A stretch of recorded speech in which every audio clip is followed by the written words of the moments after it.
પણ આ સમાજની જે પ્રગતિ છે ધંધાની, એ પ્રગતિને ટકાવવા માટે મારે 2-3 વાત કરવી છે. પનારાભાઈ, શું વાત કરવી છે?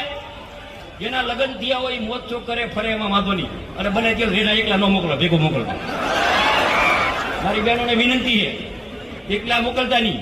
આ બહુ સાચી વાત કરું, ક્યાંક પકડાય એટલે મારે ફોન કરવો પડે બીજા સ્ટેટમાં, ક્યાં છેડા અડાડવા પડે. બીજું મારી એક નમ્ર વિનંતી છે કે આપણી દીકરી કે દીકરો ગ્રેજ્યુએટ હોય, ગ્રેજ્યુએટ હોય એટલે 10 વાગ્યા પછી ફોન એને નીચે લઈ લેવાનો, રૂમમાં ફોન નહીં આપવાનો. રૂમમાં ફોન આપે દીકરો દીકરી એમ કે મારા રૂમમાં નંબર ફોન જોઈ છે એટલે સમજી લેવાનું કાળા કામ કરવા, સમજી લેવાનું. એમ પ્રેમથી દીકરો દીકરી મોબાઈલ મૂકી દે, મોબાઈલ રખડતો હોય એની શાંતિથી હોય. આ 2-3 વ્યસન છે. બીજું વ્યસન ઉપર પણ ભાર મૂકવાનું છે.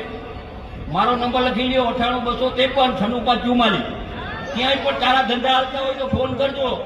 પોલીસ નહીં આવે તો અમે આવશી. અમારી તૈયારી છે. અમે જાહેર જીવનમાં ભજન ગાવા નથી આવ્યા, લડવા આવ્યા. તમામ સમાજને હું અહીંથી આહવાન કરું.